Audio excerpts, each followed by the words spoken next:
You gave everything to it, not a little, everything. You woke up thinking about it. You fell asleep when you actually slept, thinking about it. For months, 2 hours of sleep was a good night. You skipped things, you ignored people, you ate whatever was closest to the desk. You believed in it the way people believe in things that cost them everything. And then it failed. Not slowly, not with warning signs you missed. It just stopped.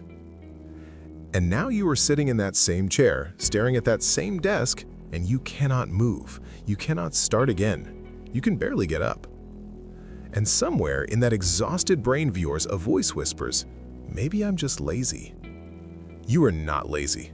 What you are experiencing has a name, and psychology explains every single part of it.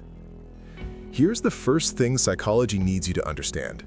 When a project you poured yourself into fails, especially after months of that kind of sacrifice, your brain does not register it as a setback. It registers it as a loss, a real measurable neurological loss.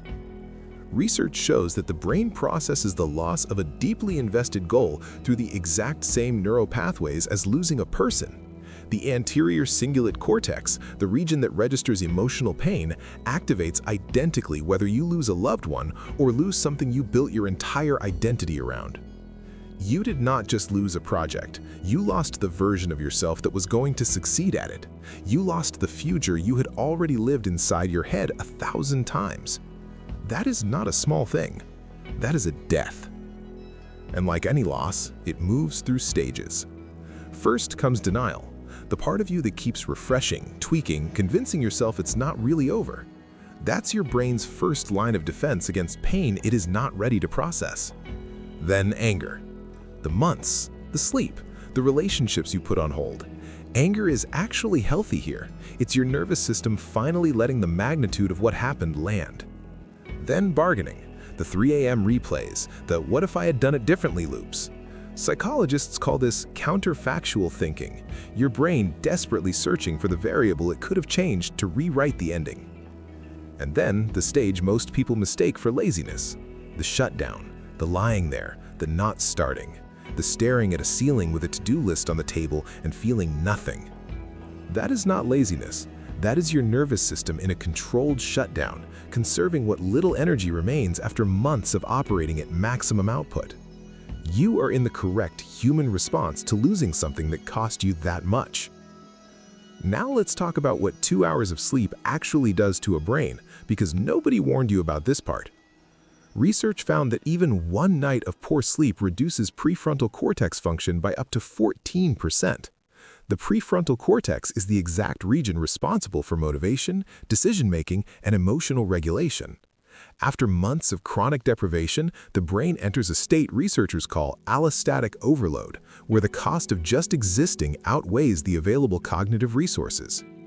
This means that when you sit at your desk and feel nothing, no motivation, no ideas, no energy to decide what to eat, that is not a character flaw. That is a depleted organ struggling to function. And here's the part that might surprise you most. Research on chronic stress shows that prolonged, high-stakes focus, the kind that comes from building something for months under real pressure, keeps cortisol levels chronically elevated. When the project ends, especially in failure, cortisol drops suddenly. That crash is neurologically indistinguishable from withdrawal.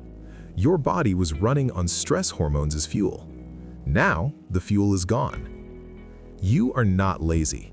You are in withdrawal from your own survival chemicals. And then there's the thinking. Even when you're not doing anything, you are doing something. Your brain will not stop running the tape. A psychologist's research found that people who replay failures repeatedly show increased activity in the default mode network, the brain's internal processing system, even during rest. For deep thinkers and high achievers, this loop is not a choice. It's an automatic response to unresolved loss. The brain keeps working on the problem because it hasn't yet received the signal that the problem is over. Every time you replay what went wrong, your brain releases a small hit of dopamine because it believes it's making progress toward a solution. It's not, it's just looping. And by the time you actually try to take action on something new, your dopamine reserves are completely spent. You feel like you have done nothing all day. You have actually exhausted yourself. Your brain is not punishing you. It's trying to protect you from making the same mistake by never letting you stop thinking about it. Here is what the science also shows, and this part is important. 70% of people who experience a major failure or loss after sufficient recovery time report measurable psychological growth, not despite the collapse, because of it. The brain, forced to rebuild its framework for what is possible, often reconstructs it larger and more resilient than it was before. The months you spent building something, even something that failed, rewired neural pathways that don't disappear when the project does. You learned to think under pressure, to hold complexity, to keep moving when everything felt uncertain. Those pathways are still in there. They're just resting under the exhaustion. A 2013 study in psychological science found that people who had invested their identity deeply in a failed goal showed significantly higher creative problem-solving scores 6 months later compared to people who had never experienced comparable failure. You are not back at zero. You are at the bottom of a depth you now know exists, and that is a completely different starting point. So what do you do with all of this? Not how do you start over? Not yet. That question is premature. The question right now is simpler. Can you give your brain the signal it's been waiting for since the project ended? Psychologists call it cognitive closure. It's not moving on. It's simply telling your nervous system, out loud or in writing, or whatever way feels honest, that the thing is over, that you tried, that it cost you something real, and that you are still here. Your brain is not broken. It's doing exactly what a sophisticated, deeply invested human brain does after losing something it cared about that much. It's grieving, it's resting, and underneath that rest, it's rebuilding, whether you can feel it or not. You do not need to start over. You need to recover. Recovery is not laziness. Recovery is how the next version of you gets built.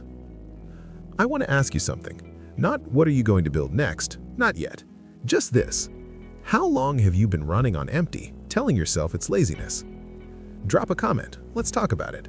Because if this video found you today, it probably found you for a reason. If this hit differently than you expected, hit subscribe. We have another video on screen right now about why your brain genuinely needs to do nothing sometimes, and why that silence is not wasted time. I'll see you there.